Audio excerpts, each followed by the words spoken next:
My name is Eleanor. I'm 66 years old, and what I am about to tell you changed my life forever. The funeral of my husband Arthur was the quietest day of my existence. There beside his grave, I received a text from an unknown number that chilled me to the bone. I'm alive. That's not me in the casket, I replied, trembling. Who is this? The answer left me breathless. I can't say. They're watching. Don't trust our sons. That moment split my soul in two.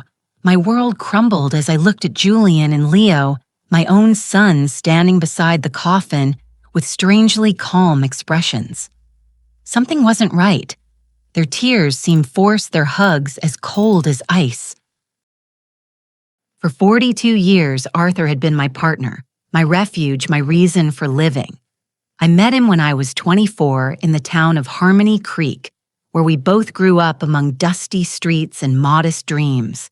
I worked cleaning houses to support my sick mother, while Arthur repaired bicycles in a small shop inherited from his father. We were poor, but we were happy. We had something that money can't buy. True love. I remember the first time he spoke to me. It was a Tuesday morning. I was walking to the market in my faded green dress and worn-out shoes. He came out of his shop, his hands stained with grease, and smiled at me with a shyness that I fell in love with from the very first moment. "Good morning, Eleanor," he said in a soft voice. "Do you need me to take a look at your bike?" I didn't have a bicycle, but I made up an excuse just to talk to him. That conversation turned into dates under the big maple tree in Central Park, then into promises of eternal love, and finally into a humble wedding filled with hope.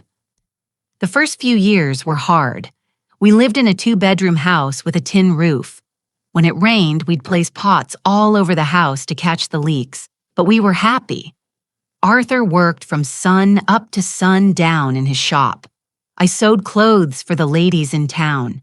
When Julian was born, I thought my heart would burst with happiness.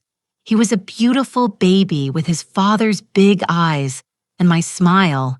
2 years later, Leo arrived just as perfect. I raised them with all the love in the world, sacrificing my own needs for theirs. Arthur was a wonderful father. He took them fishing in the creek on Sundays, taught them how to fix things with their own hands, and told them stories before they went to sleep. I fed them, clothed them, and comforted them when they cried. We were a close-knit family, or so I believed. As they grew up, things began to change. Julian, the older one, was always ambitious. From a young age, he would ask why we lived so modestly, why we didn't have a car like other families. Leo followed him in everything, as he always had. When Julian turned 18, Arthur offered him a job at the shop, but he refused it with contempt. "I don't want to get my hands dirty like you, Dad. I'm going to be someone important." Those words deeply wounded Arthur, though he never told me. I would see him at night sitting on the porch, looking at the stars with sadness. His son had rejected not only his job, but his entire way of life. The years passed, and surprisingly, Julian managed to make his way in the business world. He got a job at a real estate firm in St. Louis. Leo followed him shortly after. They both started making money much more than Arthur and I had ever seen. At first, I was proud. My sons had achieved what we never could, escaping poverty, having a better life. But slowly, that joy turned to sadness. The visits became less frequent, the calls shorter. When they did come to see us, they arrived in luxury cars, dressed in expensive suits, talking about investments and properties. They looked at us with a strange mixture of pity and shame. Mom Julian would say, during one of his sporadic visits, "You should move to a better place. This house is falling apart." He was right. But that house held all our memories. It was where we had raised our children, where we had shared thousands of meals, where we had grown old together. It wasn't fancy, but it was our home. Arthur, always wise, would tell me, "Eleanor, money has changed our sons. We're not enough for them anymore." I resisted believing it. I kept justifying their absences, their brief calls, their broken promises. They're busy building their lives, I would tell myself. Someday they'll go back to being the loving boys we raised. But deep in my heart, I knew Arthur was right. We had lost our sons long before I lost my husband. I just didn't know yet to what extent we were strangers to them. The most drastic change came when Julian married Genevieve, a woman from the city who never hid her disdain for our simple lifestyle. The first time he brought her home, she arrived in high heels that sank into the dirt path in our yard, wearing a chic red dress that looked more expensive than anything I had ever worn in my life. "A pleasure," she said, with a forced smile, extending only the tips of her fingers to greet me. Her eyes scanned our humble home with an expression I couldn't decipher, but it made me feel small. During dinner, Genevieve barely touched the food I had prepared with so much love. She pushed the green beans around on her plate, cut tiny pieces of chicken, but hardly ate a thing. Julian seemed nervous, constantly apologizing for things that had never embarrassed him before. "Next time, well, take them to a restaurant," he whispered to Genevieve, thinking I couldn't hear him, but I heard. Every word stabbed my heart like a knife. Lo, for his part, remained single, but adopted the same distant attitude as his brother.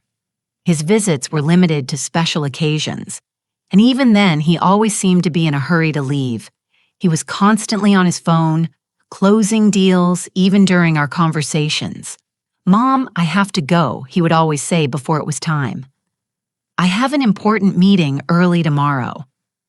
Family Sundays became a distant memory. Christmases turned cold and formal.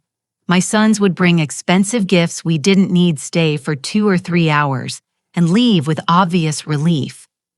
Arthur and I grew old alone, comforting each other. He kept working in his shop, though his hands no longer had the same strength. I continued with my sewing, but my eyes weren't the same either. We managed on our small income, proud that we never asked our successful sons for anything. "You know what the saddest part is?" Eleanor Arthur said to me one night as we drank coffee on the porch. "It's not that they have money, it's that the money has made them believe we are less important." He was right as always. My sons hadn't just changed financially, they had changed in their hearts. We were no longer their beloved parents. We were an inconvenient reminder of a past they wanted to forget. Things got worse when Julian bought a $200,000 house in an exclusive neighborhood in the city. Leo did the same shortly after investing in a luxury apartment that cost $150,000. Suddenly, our sons were owners of fortunes we couldn't even imagine. "You should sell this house and move into a nursing home," Genevieve suggested during one of her rare visits. "There are some very nice places for people your age. You'd be more comfortable." The words nursing home hit me like a slap. A nursing home. After 40 years of building our home, after raising these sons with so much love, they wanted to send us to a nursing home. "We don't need a nursing home," Arthur replied with the dignity that always characterized him. "We're fine here in our house." But I saw the expression on Julian's and Leo's faces. They supported Genevieve's idea. To them, we were a burden, a problem to be solved in the most convenient way possible. That's when the more direct suggestions began. Julian arrived one day with papers in his hand, documents he had prepared without consulting us. "Dad, Mom," he said with that fake smile he had perfected, "I've been thinking about your future. This house is worth $15,000 at most. If you sell it, I can add some money so you can move to a better place." A better place. For us, there was no better place than the home where we had been happy for decades. But Julian didn't understand that. For him, everything came down to numbers, to monetary value. Besides, he continued, "I think Dad should retire from the shop. He's 70 years old already. It's time to rest." Arthur looked at him with infinite sadness. "Son work isn't a burden for me. It's what keeps me alive, what gives my days meaning." "But you could get hurt." Leo insisted, backing his brother as always. At your age, an accident would be very dangerous. His words sounded concerned, but I sensed something else behind them. An impatience, an urgency I couldn't quite understand. The following months were tense. My sons increased the pressure on us to sell the house. They brought real estate agents over without telling us, did appraisals without our permission, and even started talking about what would be best for everyone. Look, Julian told us during a particularly uncomfortable dinner, Genevieve and I have decided to have children soon. We'll need help with the expenses. If you sell the house and move somewhere smaller, that money could be an early inheritance. An early inheritance? Was he asking for our inheritance while we were still alive? The audacity of the request left me speechless. Arthur remained calm, but I saw his jaw tighten. Son, when your mother and I pass away, everything we have will be for you.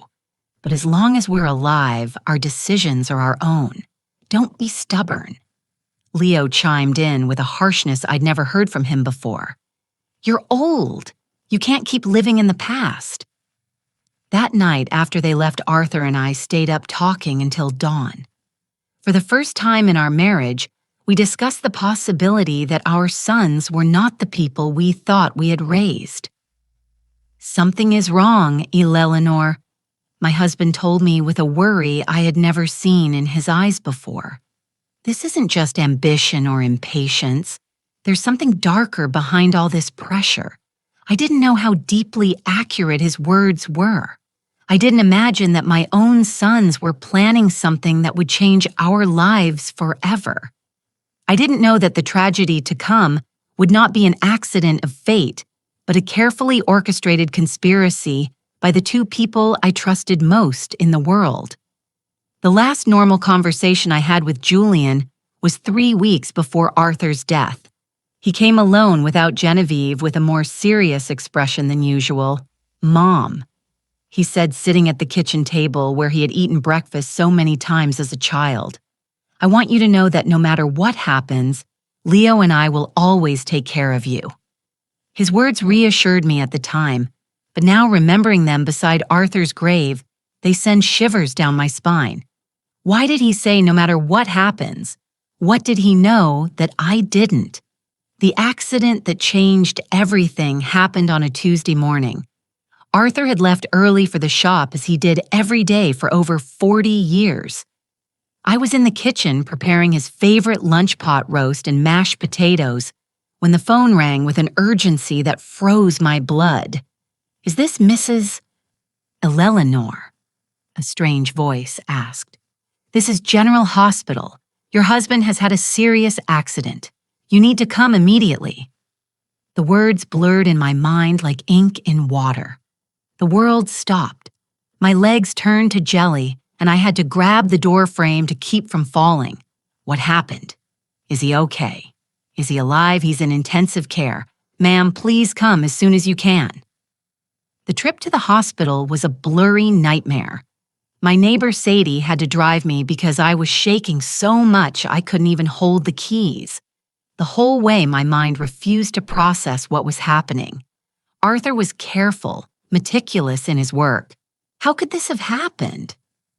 When we arrived at the hospital, Julian and Leo were already there. That struck me as odd because no one had called them yet, at least not me. But in my desperation, I didn't give the detail much thought. Mom Julian said, hugging me with a force that felt genuine, Dad is in bad shape. The doctors say one of the machines at the shop exploded. He has severe burns and head trauma. Leo's eyes were red, but something in his expression seemed strange. He looked more nervous than sad, like someone waiting for important news, rather than someone grieving for his father. Can we see him? I asked desperately. Only immediate family, one at a time, and for 5 minutes max, the nurse explained. When I entered that intensive care room, my heart sank. Arthur was connected to a dozen machines with bandages covering much of his face and arms. I barely recognized him. His breathing was labored artificial, maintained by constantly beeping devices. I approached his bed and took his hand, the only part of his body that seemed untouched. "Arthur, my love, I'm here. Everything is going to be okay. You're going to recover just like you always do." For a moment, I felt him lightly squeeze my hand. His eyes moved behind his closed eyelids. He was fighting. My warrior was fighting to come back to me. The next 3 days were the longest of my life. I practically lived at the hospital, sleeping on the uncomfortable chairs in the waiting room. Julian and Leo took turns keeping me company, but they always seemed more interested in talking to the doctors than in comforting their father. I overheard fragmented conversations that I couldn't fully understand at the time. Leo asking about health insurance, about the costs of treatment. Julian on the phone talking about life insurance policies and beneficiaries. Mom, Julian told me on the second day, "We've reviewed Dad's insurance. He has a $50,000 life insurance policy. There's also a work accident policy that could cover up to $75,000 more." Why was he talking to me about money when Arthur was still fighting for his life? Why was he worried about insurance instead of his father's recovery? "I don't care about the money," I answered harshly.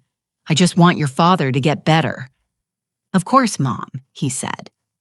But I saw something in his eyes I didn't like. A coldness, a calculation at work while his father was dying. On the third day, the doctors gave us the most devastating news of my life. Dr. Evans, an older man with a compassionate expression, gathered us in a small office. "Mrs. Eleanor," he began in a gentle voice, "your husband's condition is critical. The burns have become infected, and the head trauma is more severe than we initially thought. We need to be realistic about his chances." "What does that mean?" I asked, though my heart already knew the answer. "It means we must prepare for the worst. Your husband is in a medically induced coma. We could keep him alive indefinitely, but his quality of life, well, it's very unlikely he will ever regain consciousness." The world crumbled around me. 42 years of marriage, a whole life built together, and now they were telling me it was fading away, like smoke. "We want to try everything," I said through sobs. "No matter the cost, no matter how long it takes." But Julian exchanged a look with Leo that deeply unsettled me. "Mom," Julian said in a voice trying to sound sympathetic, "we have to be practical. Dad wouldn't want to live like this. He always said he never wanted to be a burden to anyone." A burden I exploded with a fury I didn't know I had. "He's your father. He's not a burden. He's the man who raised you, who worked his whole life to give you the best. We know Mom Leo intervened, but we also have to think about you. The medical expenses are going to be enormous. They could wipe out all your savings. Again, the money, always the money. My husband was dying and they were calculating costs. That night alone in the hospital room, I held Arthur's hand and spoke to him as if he could hear me. 'My love, I don't know what to do. The doctors say there's no hope, but I can't let you go. I can't imagine my life without you.' It was then that something happened that still gives me goosebumps. His fingers moved slightly, squeezing mine with an almost imperceptible strength. His lips moved as if he were trying to say something, but no sound came out. I desperately called the nurses. He's responding. He's trying to talk, but by the time they arrived, Arthur had returned to his previous state. The nurse checked the monitors and shook her head. "Sometimes involuntary muscle spasms occur, ma'am. It doesn't mean he's conscious." But I knew what I had felt. Arthur had tried to communicate with me. He had fought to tell me something important. 2 days later, in the early hours of Friday morning, the machine's alarms blared. The lights flashed. Nurses rushed toward Arthur's room. I was dozing in the hallway when the commotion woke me. "No, no, no," I screamed, running toward the room. The doctors worked for 40 minutes trying to resuscitate him, but it was useless. At 4:37 in the morning, Arthur was officially declared dead. The pain I felt in that moment was physical, as if my heart had been ripped from my chest. I collapsed beside his bed, hugging his still warm body, refusing to accept that he was gone forever. Julian and Leo arrived at the hospital an hour after their father's death. They seemed prepared, as if they had been waiting for the call. They brought papers, documents, phone numbers for funeral homes. "We've already spoken with the Harmony Creek Funeral Home," Julian told me while I was still crying inconsolably. "They can pick up the body this morning. We also contacted the insurance company," Leo added. "The claims process has already been started." How could they be so efficient, so organized, so cold just an hour after losing their father? Something wasn't right, but my grief was so intense that I couldn't think clearly. The funeral was scheduled for the following Monday. Julian handled all the arrangements without really consulting me. He chose the simplest casket, the briefest ceremony, as if he wanted to get it all over with as quickly as possible. "It's what Dad would have wanted," he told me when I confronted him for not including me in the decisions. Something simple without any fuss. But Arthur deserved better than this indecent rush to bury him and forget him. The day of the funeral was overcast and cold, as if the sky itself was weeping for Arthur. I wore my only black dress, the same one I had worn to my mother's funeral years ago. My hands were shaking so much that Sadie had to help me with the small buttons on the back. "Be strong, Eleanor," my dear friend whispered as she carefully combed my hair. "Arthur would want to see you strong, but I didn't feel strong. I felt empty, like a shell without a soul. 42 years of marriage cannot be buried so easily. Every object in the house reminded me of him. His coffee mug on the table, his tools in the yard, his pillow that still held his scent. When we arrived at the cemetery, I was surprised by how few people had attended. I expected to see more of Arthur's friends from the shop, more neighbors, more acquaintances. But it was just Julian, Leo, Genevieve, Sadie, me, and the pastor. For a man who had lived 70 years in the same town, who had helped so many people, the funeral seemed strangely empty. "Where are the people from the shop?" I asked Julian. "We didn't want to bother anyone," he replied quickly. "Dad was a private person. He would have preferred something intimate." But that wasn't true. Arthur loved his community. He cared about his neighbors. He would have wanted them to come say goodbye. Why had Julian decided to make everything so secret, so rushed? During the ceremony, I watched my sons with a strange emotional disconnect. Julian wore a solemn, appropriate expression, but his eyes constantly flickered to his watch. Leo seemed restless, as if he had more important things to do. Genevieve was discreetly checking her phone behind her black veil. Was this how they said goodbye to their father, with impatience and distractions? The pastor spoke of eternal life, of well-deserved rest, of reuniting with God. His words felt hollow in my shattered heart. I didn't want Arthur to rest in peace. I wanted him to come home with me, to continue growing old together, to keep drinking coffee on the porch every evening. When it was time to throw dirt on the casket, my legs refused to hold me up. Sadie had to support me as I sobbed uncontrollably. The sound of the dirt hitting the wood was final, definitive, hopeless. It was at that exact moment, standing by my husband's grave, that my phone vibrated. A text message from an unknown number. "I'm alive. That's not me in the casket." My heart stopped. The letters danced before my eyes as if they were a hallucination. Was I losing my mind from grief? With trembling hands, I replied, "Who is this?" The answer came immediately. "I can't say. They're watching. Don't trust our sons." The phone fell from my hands as if it were on fire. Sadie bent down to pick it up, but I stopped her abruptly. I couldn't let anyone else see those messages, not until I understood what was happening. "Are you okay, Mom?" Julian asked, approaching with a concerned expression. I looked at him intently, trying to find some clue in his face. His eyes seemed sincere, but now every gesture, every word, every expression felt suspicious.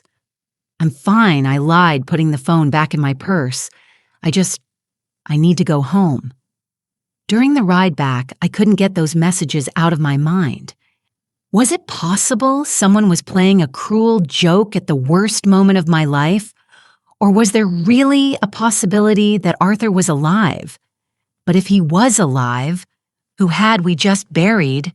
And if he wasn't alive, who knew enough details about our lives to write something so specific about our sons? That night alone in my house, that now felt like a mausoleum, I reviewed every detail of the past few days.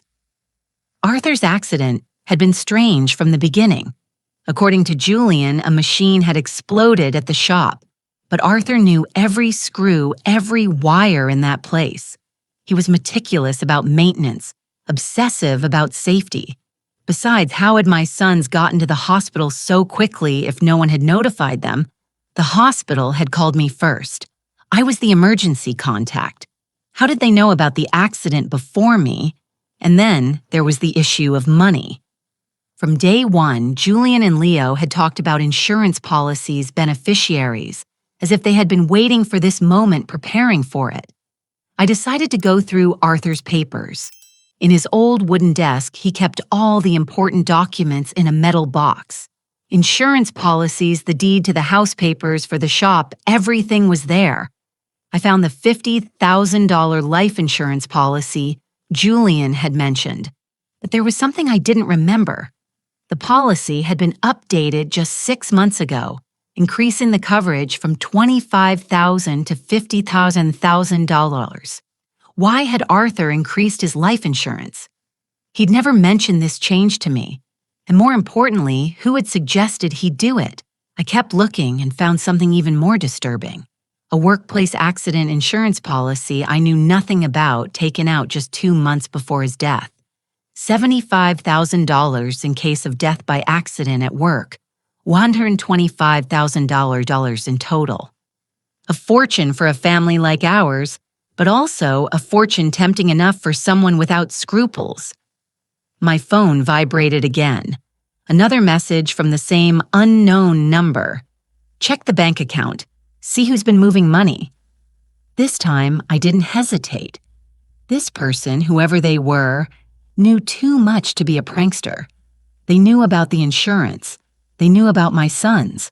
They knew details that only someone very close to us could know. The next day, I went to the bank where Arthur and I had our account for 30 years.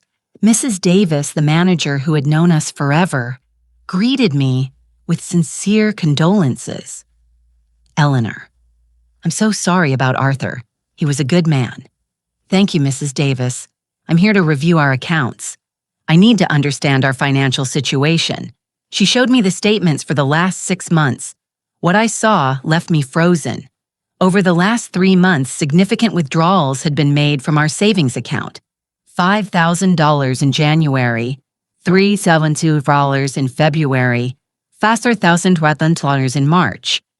Money that I had no idea had been moved. "Who authorized these withdrawals?" I asked with a trembling voice. "Your husband came in person," Mrs. Davis explained. "He said he needed the money for repairs at the shop, but I handled the household finances. I knew exactly how much money we had and how much we spent." Arthur had never mentioned costly repairs at the shop, and we had definitely never discussed withdrawing $12,000 from our savings.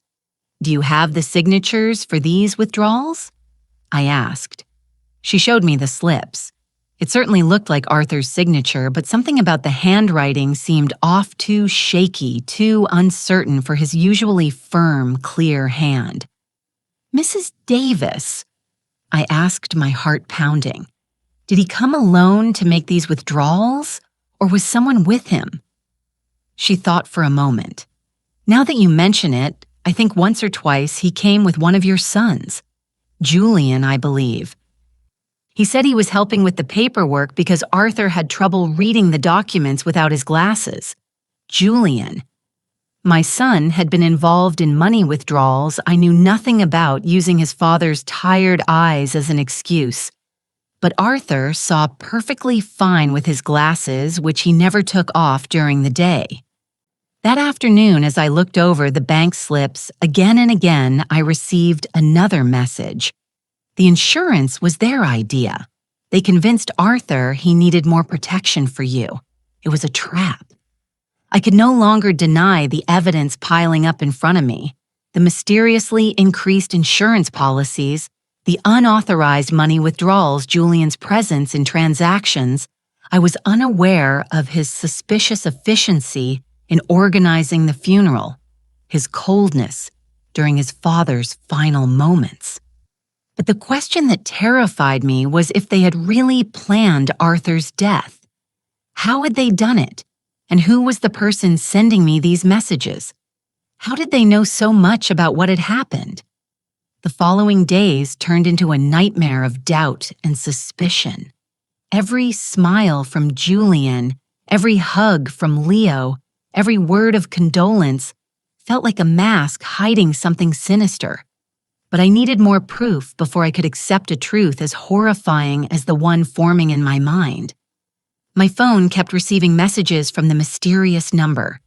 Go to Arthur's shop. Look in his desk. There are things you didn't see. I decided to go to the shop for the first time since the accident. Julian had said a machine exploded, but when I got there, I found something completely different from what I expected. The shop was strangely clean, too clean to have been the scene of an explosion. There were no scorch marks on the walls, no debris, no signs of the destruction that such a serious accident should have caused. Where's the machine that exploded? I wondered aloud. I searched the entire shop and found all the machines in their places, working perfectly. The welder, the compressor, the power saw, all of them were intact. So what had been the cause of the accident? In Arthur's desk, I found something that made my blood run cold. A note in his handwriting dated 3 days before his death. Julian insists, I need more insurance. He says it's for Eleanor, but something doesn't feel right. I don't trust his intentions. Below that note, there was another. Leo brought me some papers to sign. He says they're to modernize the shop, but I don't understand what it's about. Why such a rush? My husband had been suspicious. He had sensed that something wasn't right with our son's behavior, but he had died before he could tell me. I kept searching and found a sealed envelope with my name on it. I opened it with trembling hands. It was a letter from Arthur. My dearest Eleanor, if you are reading this, it means something has happened to me. In recent months, I've noticed strange changes in Julian and Leo. They are too interested in our money and the insurance in us selling the house. Genevieve is putting a lot of pressure on them. Yesterday, Julian told me I should be more concerned about my safety because at my age, any accident could be fatal. I don't know why, but those words sounded like a threat. I love you, Eleanor. If something happens to me, don't blindly trust anyone, not even our sons. The letter fell from my hands. Arthur had foreseen his own death. He had seen the signs that I, blinded by motherly love, had ignored. That evening, Julian came to visit. He arrived with a bottle of wine and a smile that now seemed completely fake. Mom, I've been thinking about your future, he said, pouring himself a glass without asking if I wanted one. The insurance money is already being processed. It will be $125,000. How do you know the exact amount I asked, feigning innocence? Well, I helped Dad with the insurance paperwork. He wanted to make sure you had enough money to live comfortably. A lie. Arthur had never wanted to increase the insurance. According to his own note, he had been pressured by Julian. And what do you think I should do with that money? I asked, carefully watching his reaction. His eyes lit up with a glint that gave me chills. You could buy a smaller, more comfortable house, or better yet, move into a good nursing home where you'll have company and medical care. Leo and I could manage your money to make it grow. manage my money. We just want to take care of you, Mom. At your age, it's easy to get scammed or make bad financial decisions. We know about investments, about business. We could triple that amount in a few years. Triple my money or make it disappear into their own pockets. Let me think about it, I told him. That night, I received another message. Tomorrow, go to the police station. Ask for the report on Arthur's accident. There are contradictions you need to know about. The next day, I went to the local police station. Sergeant Miller, who had known Arthur for years, greeted me kindly. The report on my husband's accident, I asked with a confused expression. Which accident, Mrs. Eleanor, the one at his shop? When the machine exploded, the sergeant checked his files and shook his head. We have no report of an explosion at Arthur's shop here. In fact, we have no report of a workplace accident involving your husband at all. I felt the world sway beneath my feet, but my son said it was an accident at the shop. That's why he was in the hospital. Mrs. Eleanor, your husband arrived at the hospital on Tuesday morning, but not because of a workplace accident. According to the medical report I have here, he arrived unconscious with symptoms of poisoning. Poisoning. The doctors found traces of methanol in his blood, an amount sufficient to cause blindness, brain damage, and eventually death. The hospital should have informed you of this poisoning. It hadn't been an explosion. It hadn't been a workplace accident. Someone had deliberately poisoned my husband. Why didn't anyone tell me this? I asked, my voice breaking. The immediate family members who signed the hospital papers requested that the information be kept confidential to avoid unnecessary speculation. They said, you were too emotionally fragile to handle the technical details. Immediate family members, Julian and Leo, they had hidden the true cause of Arthur's condition, invented the story of the explosion, and manipulated everyone, including me, to cover up a murder. Mrs. Eleanor, the sergeant continued, if you have suspicions about the circumstances of your husband's death, we could open a formal investigation. I had more than suspicions. I was certain that my own sons had murdered their father for money. That afternoon, Leo came to the house with a bouquet of flowers and the same fake smile as Julian. How are you, Mom? You look tired. I'm fine, I lied, watching his every move with a new perspective. Just thinking about the future. It's good that you're thinking about that. Julian and I have been talking. We think you should sell the house soon while the real estate market is fresh. Why the rush? Well, old houses lose value quickly, and you need the cash. The funeral expenses, the outstanding medical bills, more lies. The funeral had been cheap, almost insultingly so, and there were no outstanding medical bills because the hospital insurance had covered them. Leo, I said, looking him straight in the eye. You knew your father didn't die from a workplace accident. For a fraction of a second, I saw panic in his expression, but he recovered quickly. What are you talking about, Mom? I went to the police station. There's no report of an explosion at your dad's shop. This time, the panic was more evident. Mom, you shouldn't be doing these things. They'll confuse you. The grief is affecting you. Is the grief affecting me, or have you both been lying to me? He stood up abruptly, spilling the coffee I had served him. I think you need to rest. We'll talk when you're calmer. He left quickly, but not before making a phone call in the yard. Although I couldn't hear the words, the tone was urgent, worried. That night, I received the most revealing message yet. They're coming together tomorrow. They're going to try to convince you that you're crazy, that grief is making you imagine things. Don't believe them and don't take anything they offer you to drink or eat. The mysterious message's prediction came true exactly as warned. The next day, Julian and Leo arrived at my house together, accompanied by Genevieve. They wore expressions of exaggerated concern and carried a bag of pastries from the downtown bakery.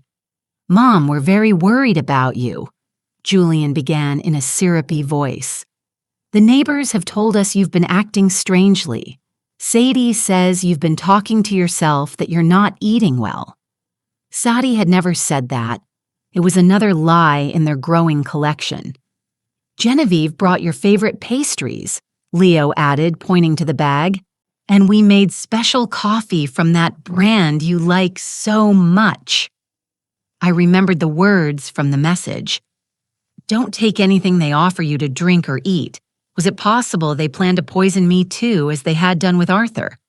Thank you, but I've already had breakfast, I told them, keeping my distance. But Mom Genevieve insisted with a smile that didn't reach her eyes. You need to eat well. You've lost so much weight since Arthur's passing.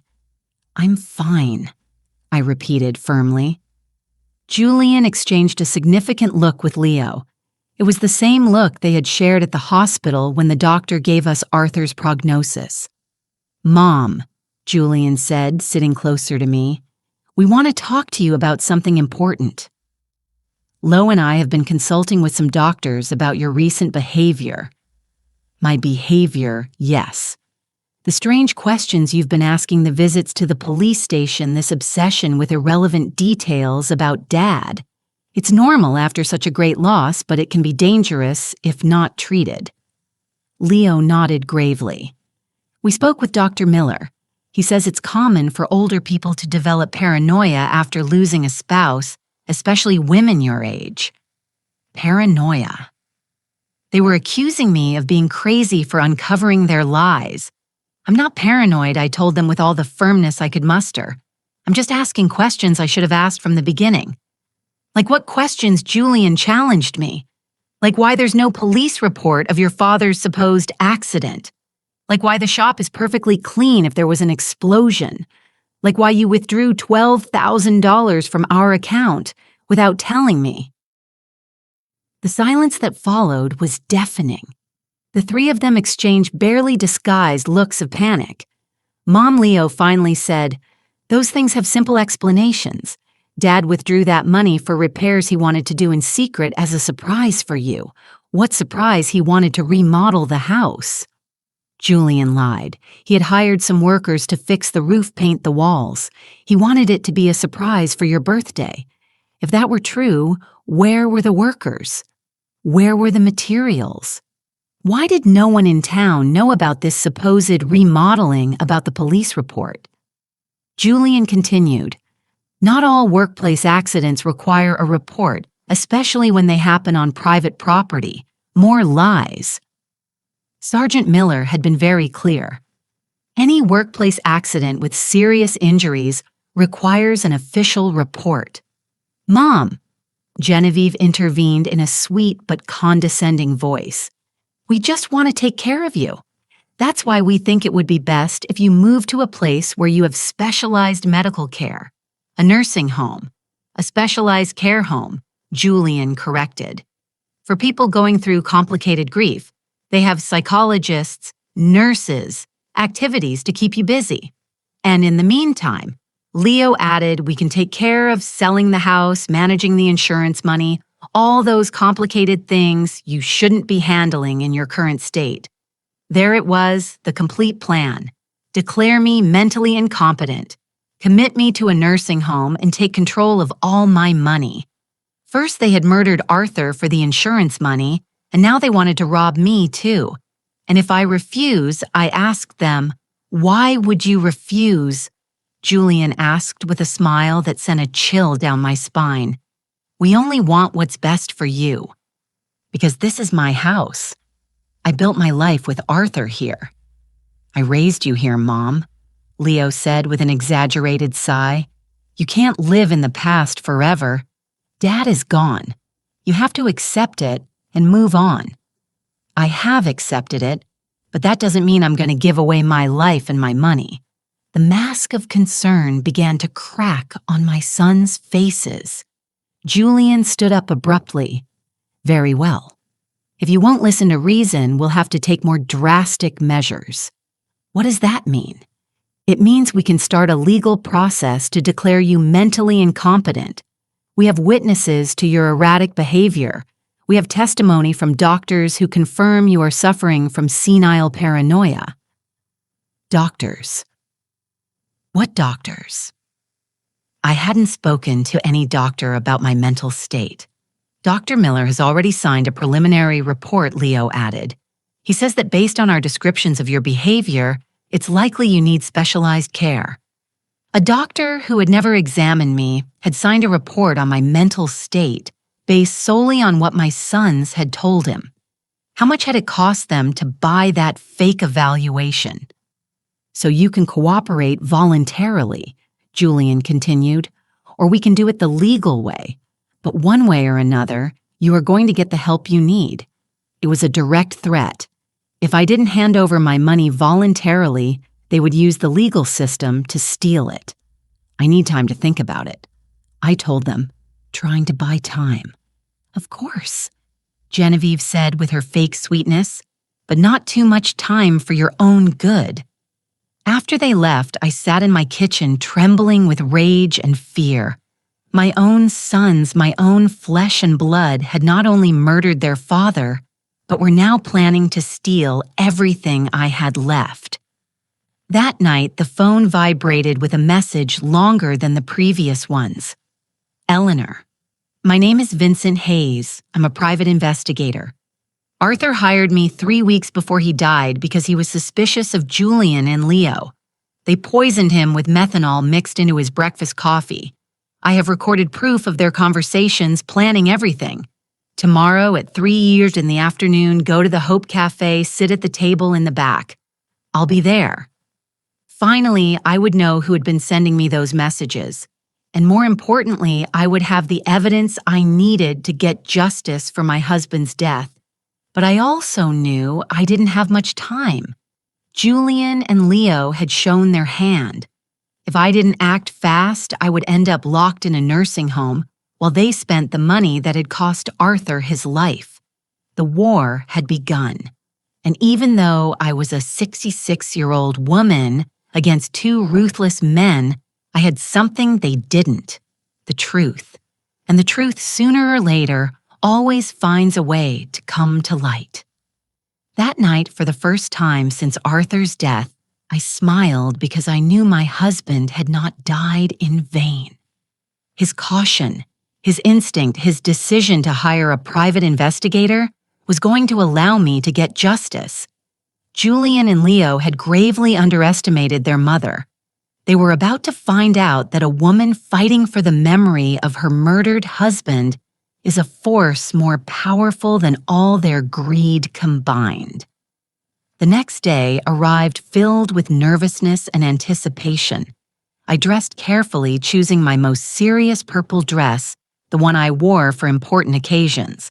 If I was going to meet the man who could give me the answers I needed, I wanted to be ready for any revelation. At 2:30 in the afternoon, I walked to the Hope Cafe with determined but cautious steps. Every shadow seemed suspicious. Every person on the street could be a spy sent by my sons. The paranoia they accused me of having was starting to feel justified. The cafe was moderately full. I went straight to the back table as instructed. I ordered a chamomile tea and waited, my hands trembling slightly on the worn wooden table. At exactly 3, a man in his 50s approached my table. He was tall, with graying hair, intelligent eyes, and a serious but kind expression. He carried a brown folder under his arm. "Mrs. Eleanor?" he asked in a low voice.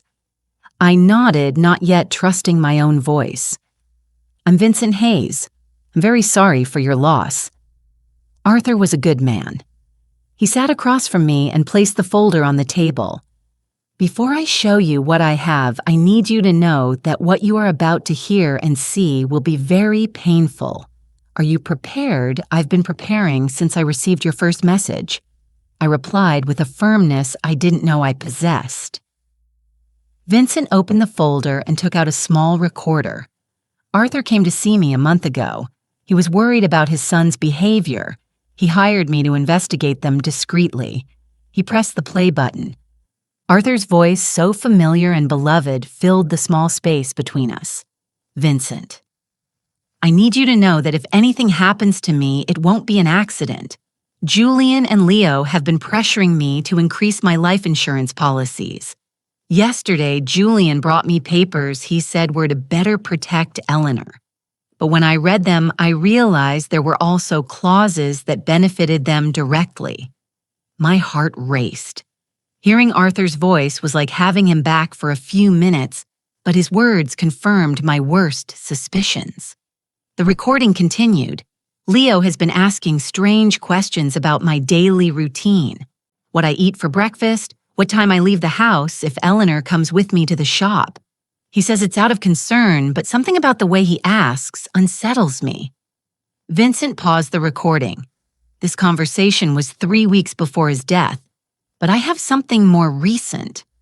He played another recording this time with Julian's voice in the background talking on the phone. No, we can't wait any longer. The old man is starting to get suspicious. Yesterday, he asked me why I was so interested in his insurance. Yes, I already have the methanol.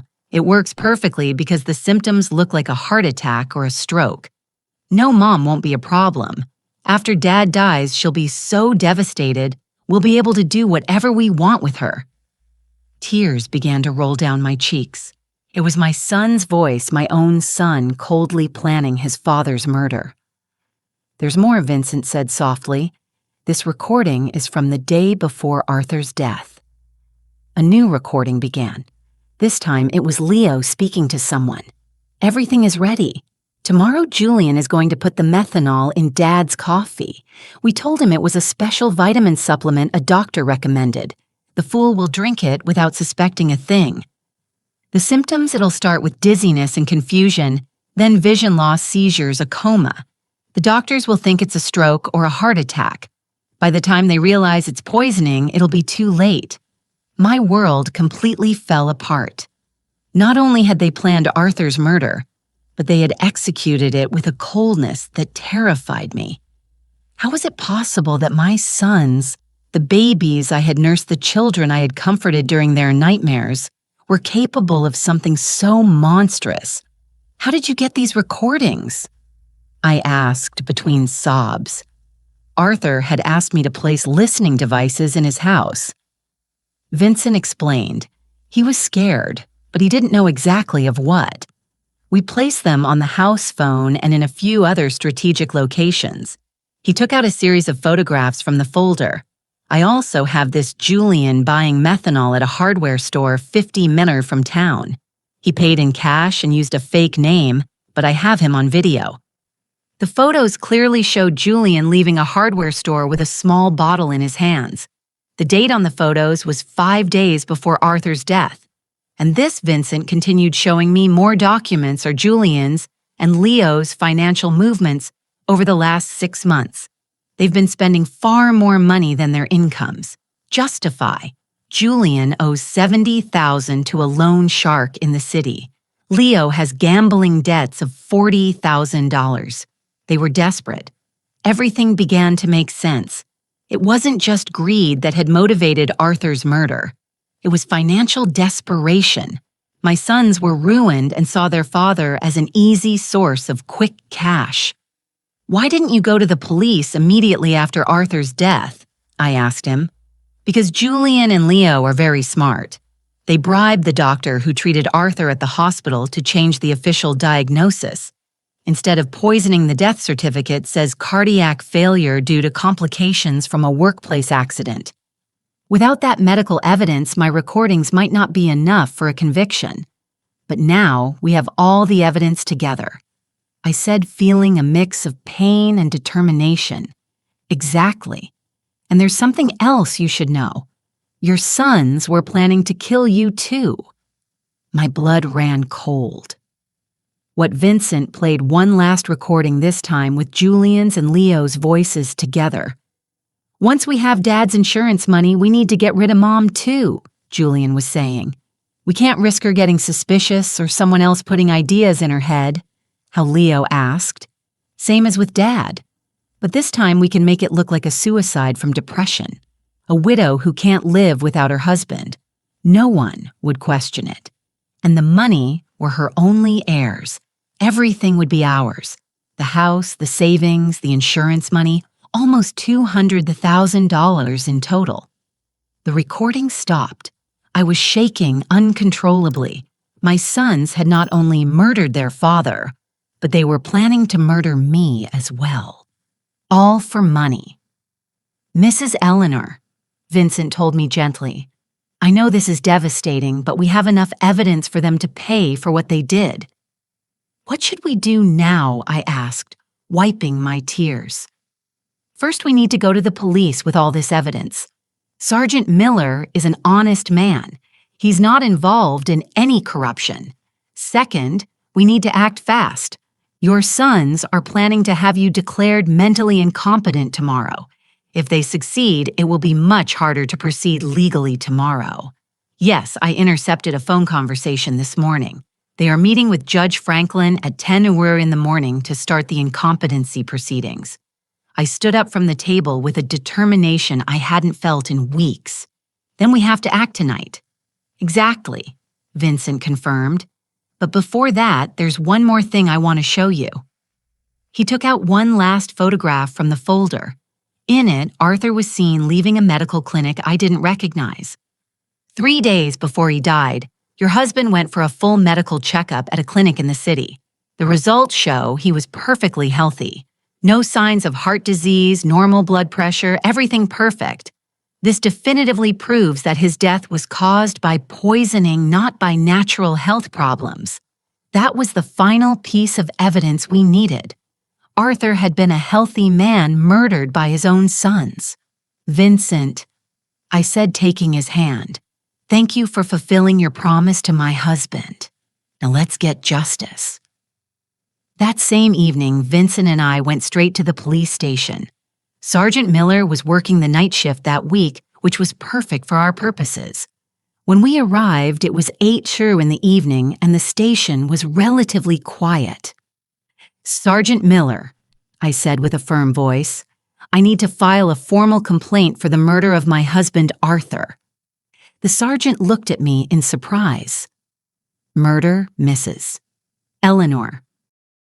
The death certificate states he died from cardiac complications after a workplace accident. The death certificate is fake, I replied, placing Vincent's folder on his desk. My husband was deliberately poisoned with methanol by our own sons. Over the next 2 hours, Vincent and I presented all the evidence. The audio recordings, the photographs of Julian buying methanol, the bank documents showing the unauthorized withdrawals, Arthur's medical results proving his perfect health, and finally the recorded conversations, where my sons confessed to both their father's murder and their plans to kill me. Sergeant Miller listened to each recording with an increasingly grave expression. When we finished, he leaned back in his chair and shook his head in disbelief. This is monstrous, he muttered. Are you sure you want to proceed with this, Mrs. Eleanor? Once we arrest your sons, there's no going back. Sergeant, I replied with all the dignity I could muster. Those men murdered my husband in cold blood for money. They were planning to murder me, too. They are no longer my sons. They are criminals who must pay for their crimes. We will need the medical examiner to exhume Arthur's body to confirm the presence of methanol, the sergeant explained. Are you prepared for that? Do whatever is necessary, I replied without hesitation. Sergeant Miller immediately called the district attorney. Despite the late hour, the severity of the case brought the DA to the station in person. After reviewing all the evidence, he immediately authorized the arrest warrants for Julian and Leo. We'll proceed at dawn, the DA explained. We need to secure all the evidence before they can destroy anything Vincent walked me home that night. Are you sure you'll be okay alone? He asked with concern. I'll be fine, I replied. After everything I've discovered, I'm no longer afraid. I have justice on my side. I couldn't sleep that night. I sat in the kitchen looking at the photographs of Arthur we had on the walls. For the first time since his death, I didn't feel only pain. I felt a strange mix of sadness and satisfaction, knowing that soon there would be justice for his murder. At 6 in the morning, my phone rang. It was Julian. Mom, I need you to come to Leo's house immediately. Something terrible has happened." "What happened?" I asked, feigning concern. "It's better if I explain in person. Please come quickly." I knew it was a trap. After hearing the recordings the night before, I knew they were planning to accelerate their plans to get rid of me. But I also knew the police were already on their way to arrest them. "I'm on my way." I lied. Instead of going to Leo's house, I stayed in my kitchen waiting. At 7:30 in the morning, I saw from my window several police cars heading in different directions toward my son's houses. My phone rang repeatedly over the next hour. First Julian, then Leo, both with increasingly desperate voices, asking where I was, but I didn't answer any calls. At 9 in the morning, Sergeant Miller knocked on my door. "Mrs. Eleanor, we have arrested Julian and Leo. They are in police custody, charged with first-degree murder and conspiracy to commit murder." I felt my legs tremble, but this time it wasn't from fear. It was from relief. "How did they react?" I asked. Julian denied everything at first, but when we played the recordings for him, he broke down. Leo tried to flee through the back window of his house. We had to chase him for 6 blocks. That afternoon, Genevieve came to see me. She arrived crying, pleading a completely different woman from the cold, calculating person I had known. "Miss Eleanor, please, you have to drop the charges against Julian. He's not a bad person. He was just desperate because of the debts. I pressured him so much to find money. This is my fault, too." I looked at her without a shred of compassion. "Genevieve, your husband poisoned my husband. He was planning to murder me, too. There is no explanation or justification for that. But we're family," she cried desperately. "Think about what this will do to the family." "The family died the day they decided to kill Arthur for money," I replied coldly. "Now please leave my house." 3 days later, the exhumation of Arthur's body was carried out. The lab results confirmed exactly what Vincent had discovered.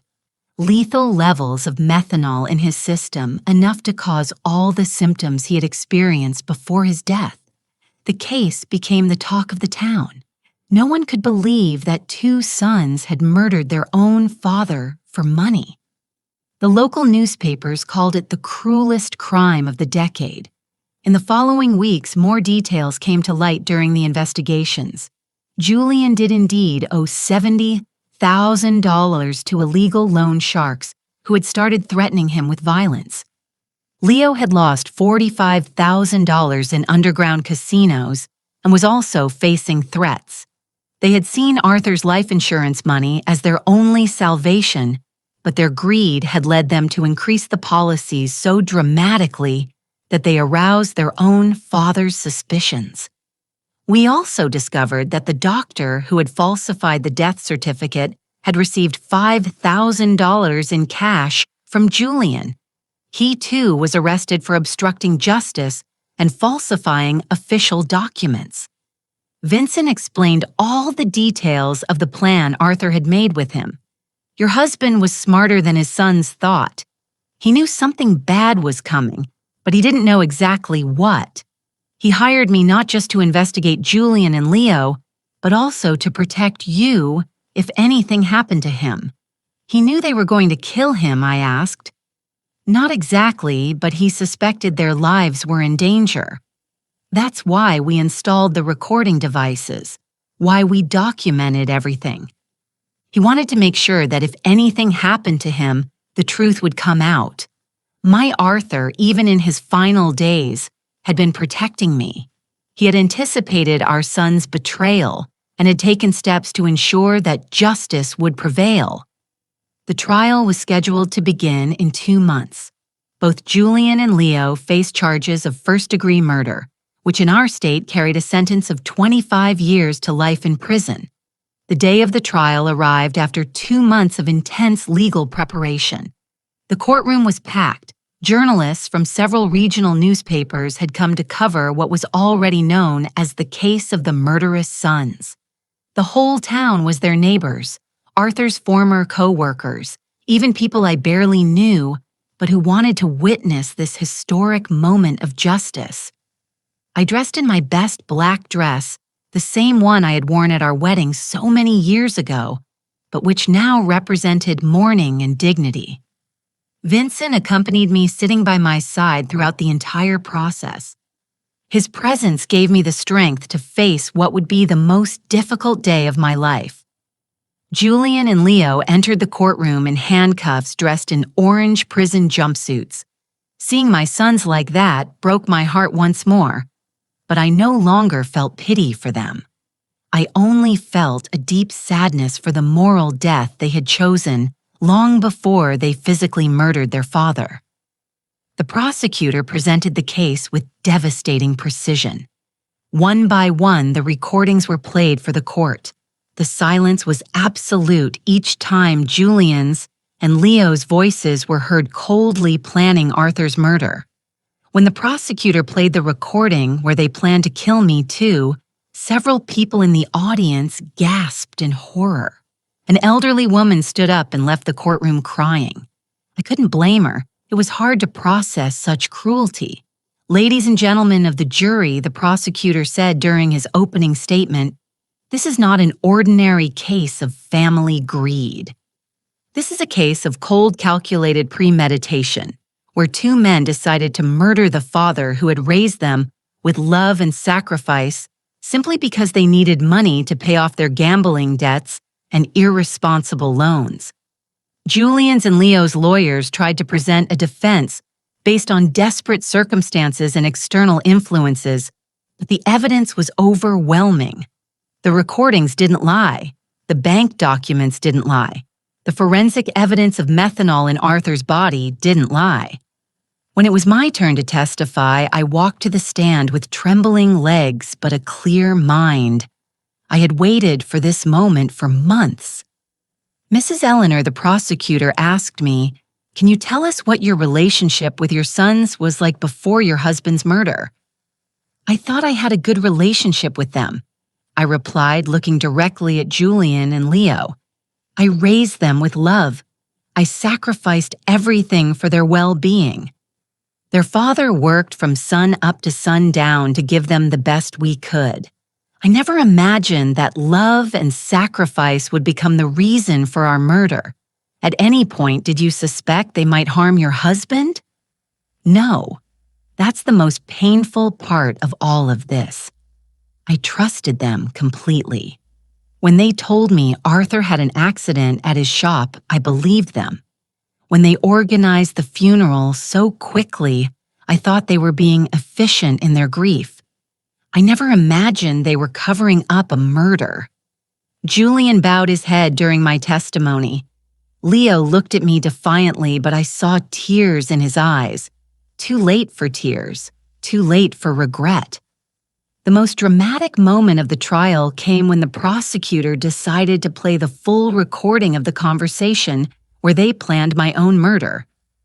Julian's voice filled the courtroom. "Once we have Dad's insurance money, we need to get rid of Mom, too. We can't risk her getting suspicious." A murmur of horror swept through the audience. Several people turned to look at me with expressions of disbelief and compassion. "How did you feel when you heard this recording for the first time?" the prosecutor asked me.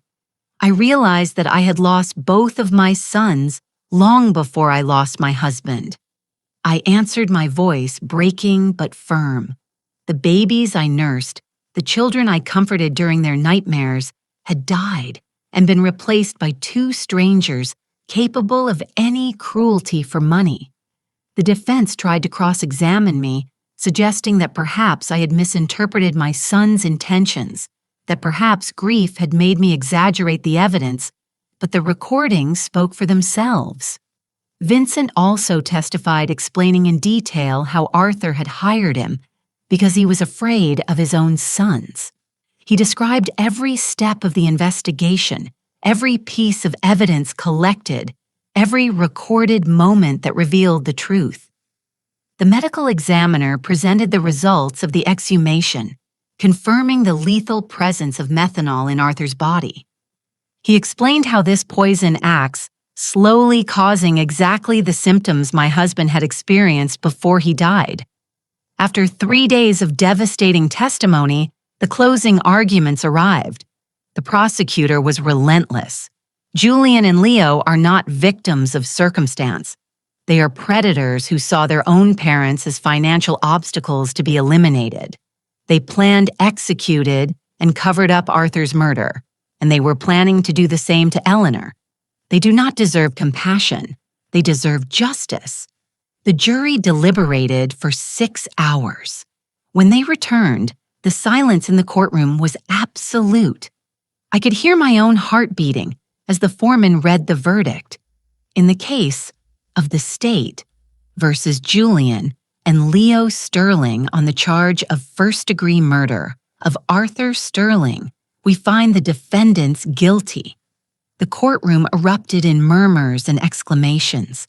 Julian collapsed in his chair, finally understanding the magnitude of what he had done. Leo remained rigid, staring straight ahead without expression. On the charge of conspiracy to commit murder against Eleanor Sterling, we find the defendants guilty. The judge proceeded immediately to sentencing. Julian and Leo Sterling for the premeditated murder of your father and the conspiracy to murder your mother. I sentence you to life in prison without the possibility of parole. When I heard those words, I felt a gigantic weight lift from my shoulders. Justice. There was finally justice for Arthur. After the trial, many people came up to hug me and express their support. Sadie cried with me not from sadness but from relief. X and Arthur can rest in peace now, she whispered. That night I returned to my house, which now felt different. It was no longer a place of pain and betrayal. It was my home again, the place where Arthur and I had been happy for 42 years. Vincent came to visit me a week after the trial. "How are you feeling?" he asked. "At peace," I answered honestly. For the first time since Arthur's death, I sleep peacefully. I know he is resting because his death did not go unpunished. And the money, the insurance, the savings, I donated the life insurance money to a foundation for victims of family crimes I explained. That money was stained with blood. I could never have used it. My personal savings are enough for me to live modestly for the rest of my days. 6 months after the trial, I received a letter from prison. It was from Julian. "Mom, I know I don't deserve your forgiveness, but I need you to know that I regret everything. The money, the debts, the desperation blinded us. We lost all humanity. Leo and I destroyed the most loving family in the world for $125,000 that we never even got to enjoy. I will take my own life in my cell tomorrow. I can't live with what we did. Take care, Mom. Tell Dad we're sorry we were such bad sons.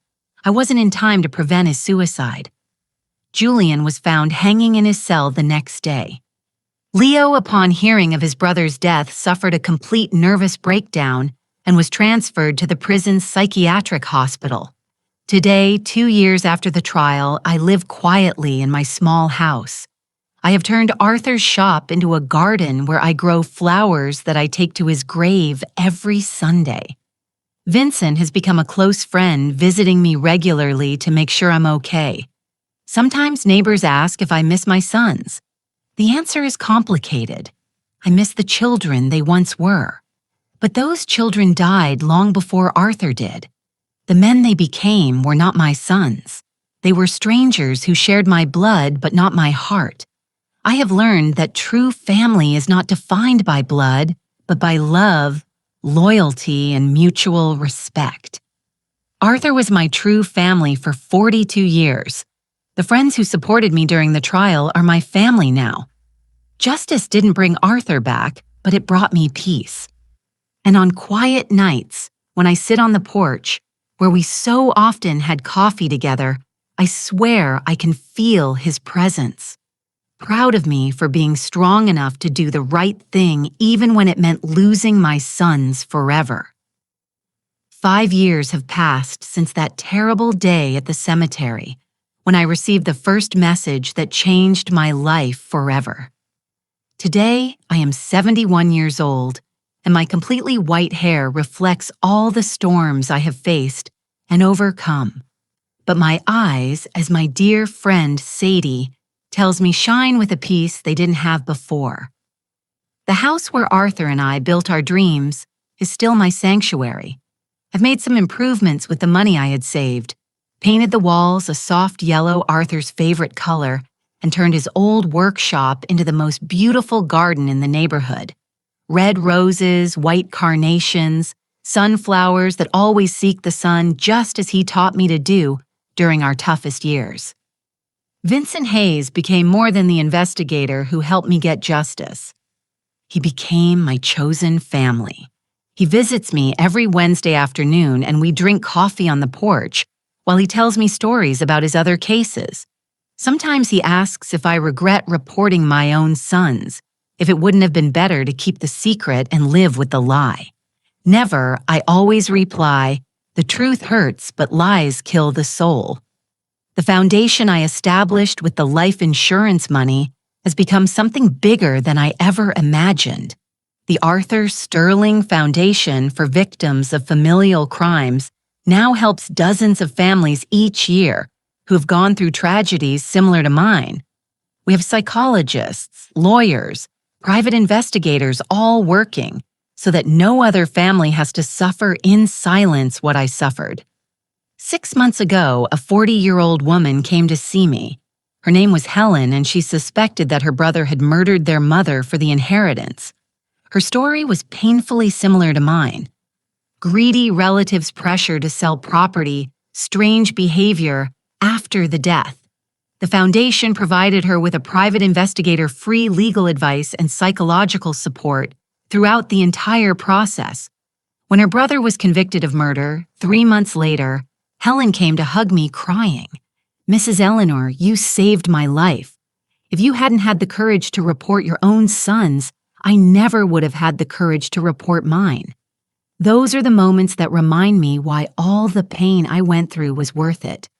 Leo is still alive, though he is no longer the same man I knew. After Julian's suicide, his mind completely broke. The doctors say he lives in a constant state of guilt and paranoia, believing that Arthur comes to visit him every night to condemn him for the murder. He has tried to take his own life 3 times, but the prison guards keep him under constant watch. I receive letters from him occasionally. They are incoherent, filled with desperate apologies and pleas for forgiveness. At first, I read them looking for some trace of the son I raised with so much love. But then I realized that reading those letters only reopened wounds that had already healed. Now I keep them unopened in a shoebox. Maybe someday I'll read them. Maybe not. I have the right to protect my peace of mind. Genevieve disappeared from town immediately after the trial. Someone told me she moved to the city and changed her name. I don't blame her. Carrying the last name of a murderer can't be easy. Sometimes I wonder if she knew what Julian was planning, if she was a silent accomplice in Arthur's murder, but those questions belong to the past, and I have learned to live in the present. The town of Harmony Creek will never forget the case. It has become a local legend, a story that parents tell their children as a warning about greed and betrayal. Some see me as a hero, others as a cruel woman who sent her own sons to prison. I don't care what they think. I know the truth, and the truth has given me the peace I needed. My health has remained surprisingly good for my age. The doctor says it's because I was finally able to free myself from the stress and sadness I was carrying. The body heals when the heart finds peace, he explained during my last checkup. Sunday mornings are my favorite. I cut fresh flowers from my garden and walk to the cemetery to visit Arthur's grave. His headstone now has an inscription I had engraved after the trial. Arthur Sterling, beloved husband, betrayed father, honorable man. His love was stronger than his death. I tell him everything that has happened during the week. I talk about the foundation, about the families we've helped, about the thank you letters I received from people who found justice thanks to our story. I swear I can feel his approval in the wind that rustles the leaves of the nearby trees. You know what's strangest, my love, I said during my last visit. I no longer feel pain when I think of Julian and Leo. I only feel pity. Pity because they had all the love in the world and they chose hate. They had a family that adored them and they chose betrayal. They had the chance to be honorable men like you and they chose to be murderers. Last week, a reporter from the city came to interview me for a documentary on family crimes. She asked if there was anything I would like to say to other people who might be going through similar situations.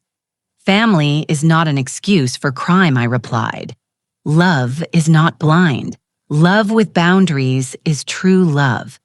If someone who claims to love you is capable of harming you for money or convenience, that person does not truly love you. And it is never ever too late to seek justice. No matter who the culprit island this year on the 5th anniversary of Arthur's death, I organized a special ceremony in his memory. More than 200 people came neighbors, members of the foundation families, we have helped local officials.